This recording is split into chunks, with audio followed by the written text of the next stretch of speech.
Carl Jung's secret to becoming the woman he both desires and fears. Has this ever happened to you? You walk into a room, and without saying a word, every eye seems to recognize something they cannot name in you. Some look with intrigue, others with envy, and one pair of eyes, the eyes of a man you secretly wonder about, cannot decide whether to draw closer or retreat. That is the paradox of feminine power when it is embodied fully. It does not beg, it does not shrink, it does not even announce itself. It simply exists, like a storm at sea, terrifying and magnetic in equal measure. Carl Jung understood this paradox more than most. He saw that within every man there lives a feminine shadow, an anima, a mirror of his deepest longings and terrors. And within every woman lies the masculine counterpart, the animus, the fire that dares to speak when silence would be safer. The dance between these hidden forces is not merely attraction. It is a confrontation with the soul itself. When a man meets a woman who embodies his unintegrated anima, he is drawn as if toward oxygen, yet afraid as if toward fire. She becomes both his sanctuary and his undoing. The question is not whether such a woman exists. She always does. The question is whether you are willing to become her. This is not about seduction in the shallow sense, not about painted lips or clever games. It is about the archetype of the woman who cannot be possessed because she has already possessed herself. She is not merely desired. She is feared because she awakens what a man has buried. She forces him to meet the parts of himself he has long exiled into silence.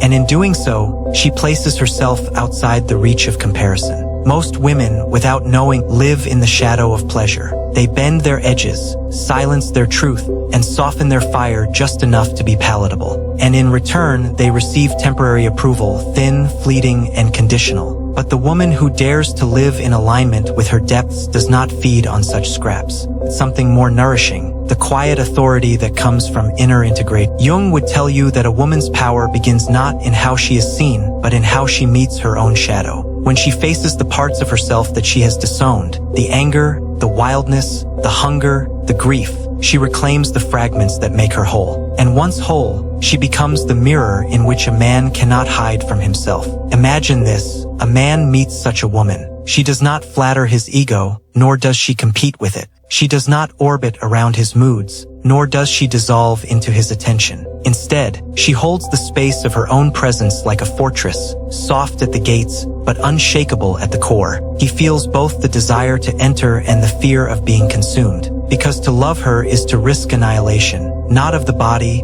but of the false self he has clung to. That is why she is desired. That is why she is feared. She is not simply a partner. She is a psychological event. And what about you? Can you feel the stirrings of this truth in your own story? The moments you silenced your voice because you feared it was too much. The times you softened your intuition to avoid being called dramatic. The nights you bent yourself into someone's image because the terror of rejection felt heavier than the loneliness of pretending. Every one of those choices chipped away at your power, burying it under layers of compromise. But buried is not the same as lost. You can recover it. You can call back the pieces of yourself that once trembled in the dark. It begins with the courage to look directly at what you most fear within. Your shadow is not your enemy. It is your inheritance. Within it lives the very force that transforms you from someone who is merely liked into someone who is unforgettable. Seneca once said, "The man who is brave is free." But the same can be said of the woman. Freedom does not come when the world applauds you. It comes when you no longer fear yourself. A man may desire you for your beauty, your grace, or your charm, but he will fear you when you embody what he has not yet dared to embody in himself. That fear is not against you. It is a confession of how deeply you have touched him. Do you see the paradox now? To become the woman he both desires and fears is not to manipulate his heart. It is to liberate your own. For when you live as the integrated feminine, you are no longer chasing validation. You are the storm and the calm sea at once. You are the mirror and the flame. You are not waiting to be chosen. You are the choice itself.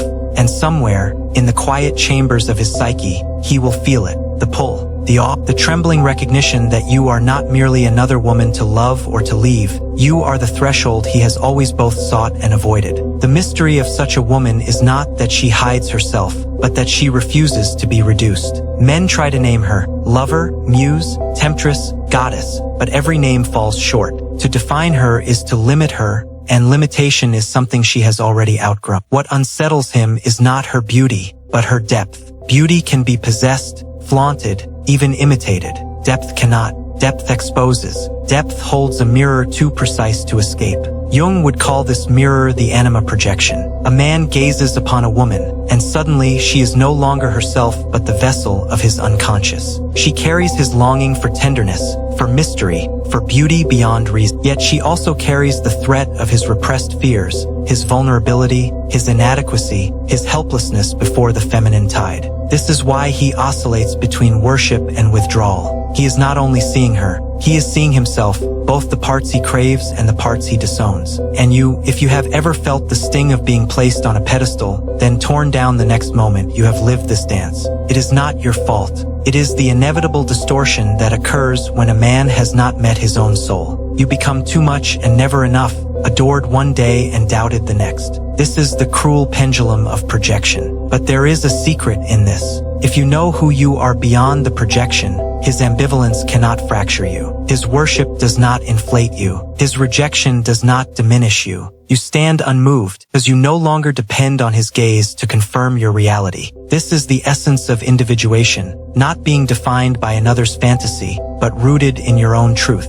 Think of the women who leave unforgettable imprints on history and myth. They are remembered not because they conformed, but because they radiated something untamed. Cleopatra, who made emperors tremble. Medea feared as much as she was condemned. Joan of Arc, who defied armies and paid with fire. Each of them was both desired and feared because they carried a force men could not domesticate. They lived too close to their own shadows to be controlled by someone else's. And here is where the paradox sharpens. The more a woman belongs to herself, more magnetic she becomes. Not because she tries to please, but because she refuses to betray her essence. Men are not drawn to the compliant spirit. They are drawn to the one who awakens them, even if awakening comes with terror. Have you ever noticed that the women who haunt a man's memory are not always the most beautiful in the conventional sense? It is not symmetry or perfection that lingers. It is presence. It is the sense that when he stood before her, he stood before something vast,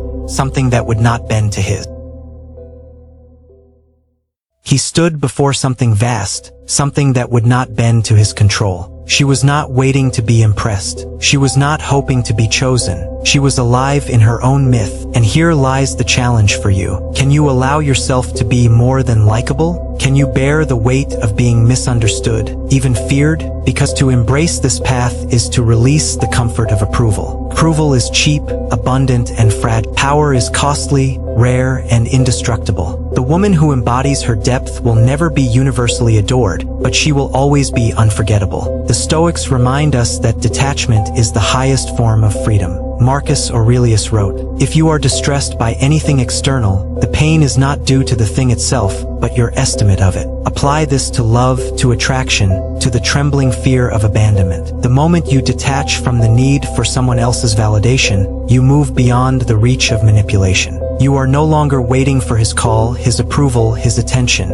You are the axis around which your own life turns. This does not mean becoming cold or unreachable. True feminine power is not numbness. It is depth without dependence. You can love with intensity, you can desire with fire, but you are never lost in the process. Your love is not a surrender of self, but an offering from abundance. That is why she is feared, because she does not need to. She chooses. And men sense this instinctively. They know when a woman loves out of emptiness, out of hunger, out of fear. That kind of love is easy to exploit, easy to abandon. But when a woman loves from fullness, when she is already whole, the stakes are different. To lose her is not to lose comfort. It is to lose an awakening. An awakening, once tasted, cannot be forgotten. So the paradox deepens. The woman who frightens him most is the woman who does not flinch at his withdrawal. She does not crumble when he pulls away. She does not beg to be chosen, because she already chose herself. And in this terrifying freedom, she awakens a desire he cannot tame.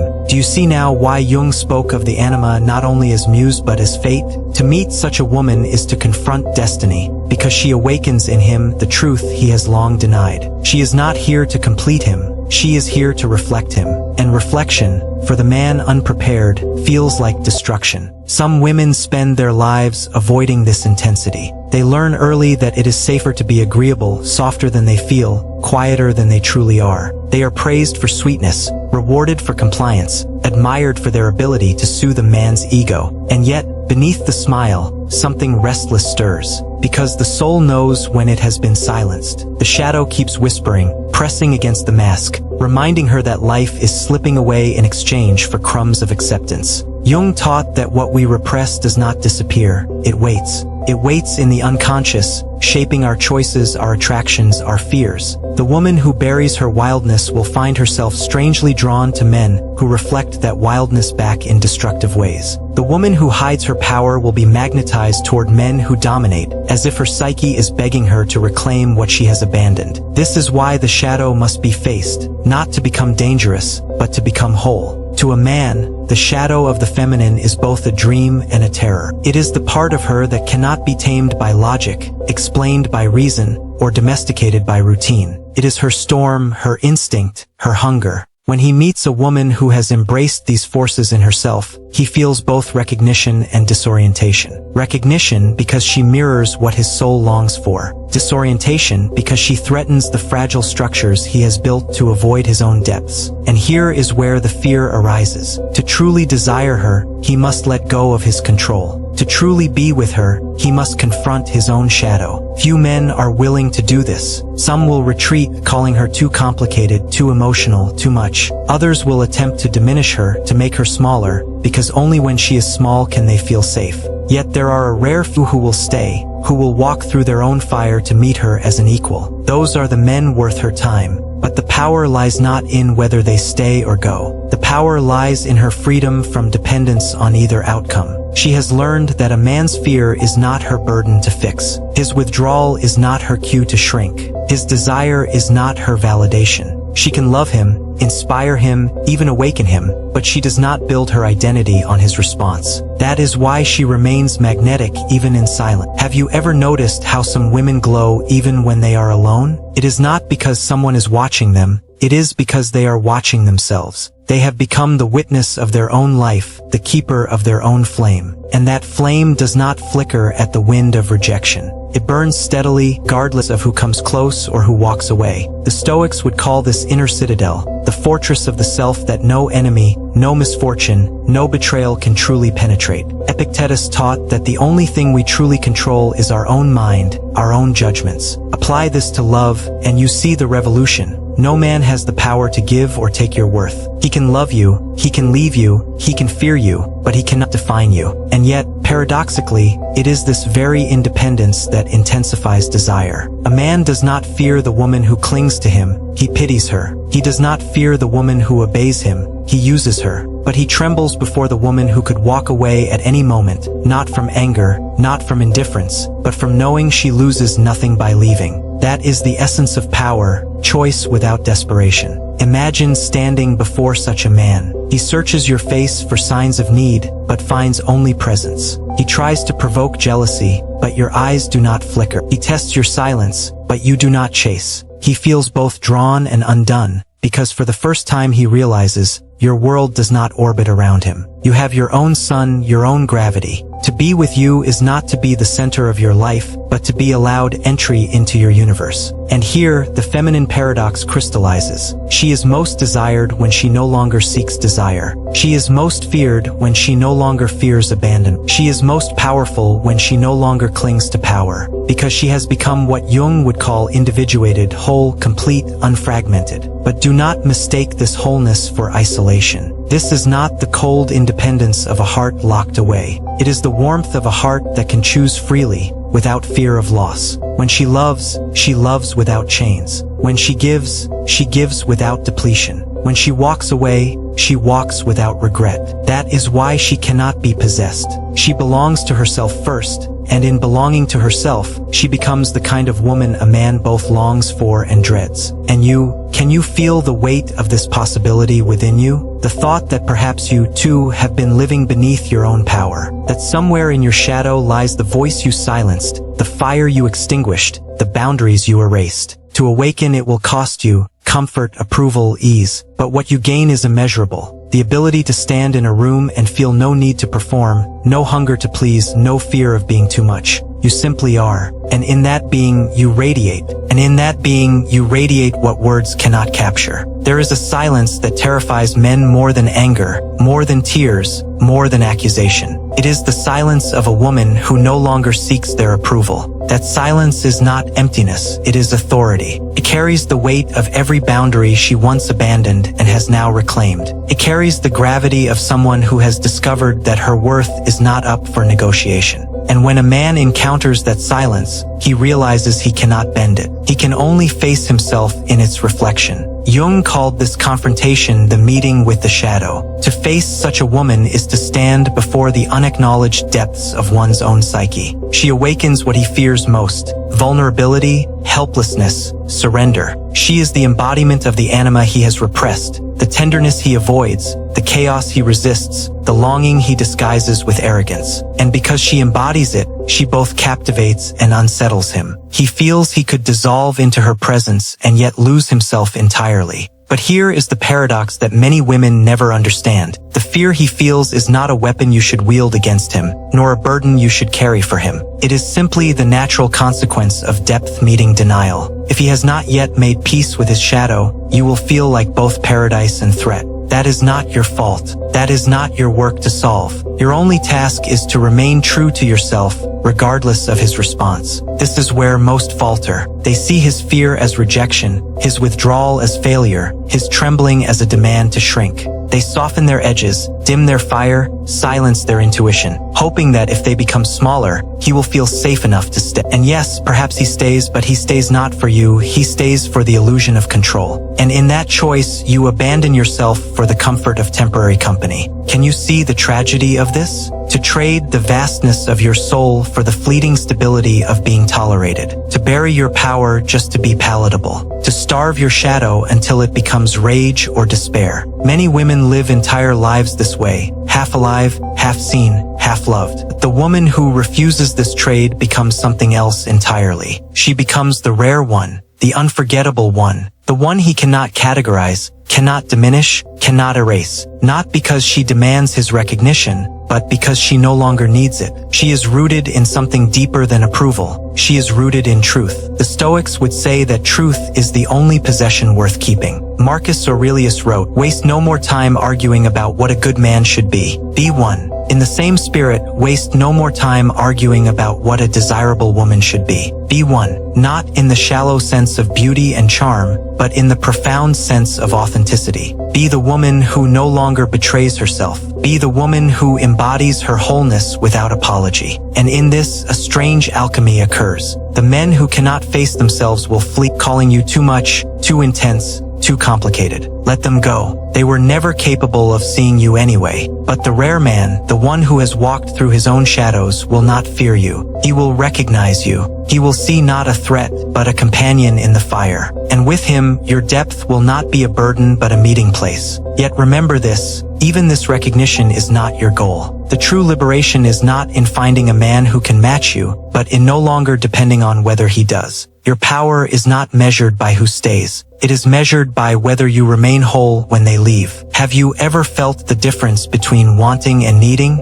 To want someone is to choose freely to add to your abundance. To need someone is to grasp desperately to fill a void. When you rise into your fullness, your love becomes a want, never a need. And men feel the difference. They know when your affection is a gift and when it is a plea. The gift they respect, even fear. The plea they exploit or discard. So, the question presses against you now. Will you continue to chase love by shrinking, or will you embody love by expanding? The first path leads to endless hunger, the second to unshakable presence. The first makes you replaceable. The second makes you unforgettable. Picture a woman sitting in quiet strength, unhurried, unbothered, luminous without demanding attention. She is not performing. She is not competing. She is not hoping. She simply is. And in her being, the air around her thickens. Men sense it without knowing. They feel both desire and unease, because she represents not only what they long for, but also what they must become to meet her.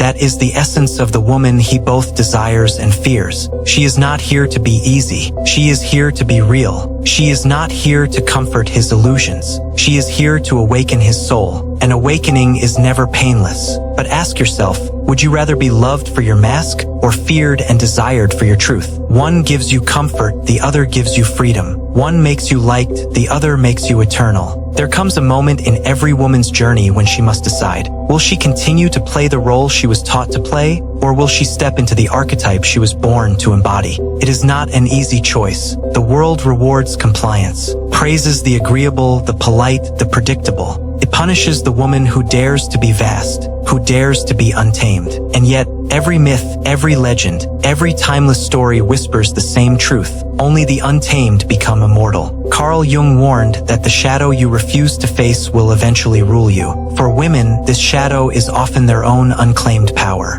They fear its consequences, so they disown it. They fear being called difficult, so they silence it. They fear being abandoned, so they shrink it. And in the process, they trade the fire of their essence for the comfort of being acceptable. But deep down, the soul does not forget. It remembers the woman you were meant to be, even when you have forgotten. It keeps sending you reminders. Restlessness, dissatisfaction, heartbreak. These are not punishments. They are invitations. To become the woman a man both desires and fears is not to become manipulative or cruel. It is not to dominate or to diminish. It is to embody your wholeness so completely that you no longer need his validation to exist. You become a mirror of truth. You become the animal made flesh, the force that awakens his buried soul. Some will run from it, others will collapse before it. A rare few will rise to meet it, but your power does not depend on which one he chooses. The Stoics teach that freedom lies, Seneca said, the man who has learned to die has unlearned to serve.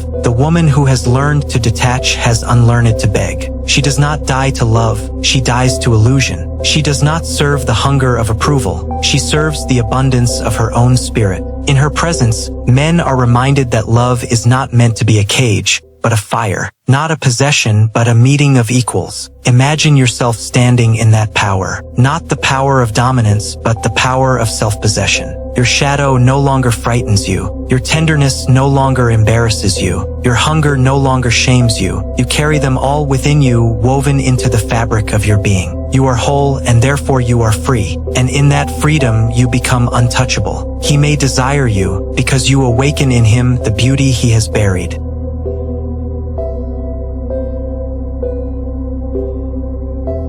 He may fear you, because you awaken in him the weakness he has denied. But whether he stays or leaves, whether he rises or retreats, you remain. You are not diminished by his choices. You are not exalted by his attention. You are the storm and the sky, the flame and the ash, the silence and the song. You are beyond capture. This is why such a woman is unforgettable. Not because she conforms to his fantasy, but because she breaks it. She tears away the veil of his illusions and shows him what lies beneath. He may love her for it. He may resent her for it, but he cannot forget her, because forgetting her would mean forgetting the truth she awakened in him, and truth cannot be erased. And so the journey circles back to you. Will you continue to dilute yourself to fit into a man's comfort zone? Or will you expand into the vastness of who you are, even if it means being feared as much as you are desired? The first path keeps you safe but small. The second path keeps you whole and therefore eternal. To walk this second path is to accept solitude at times,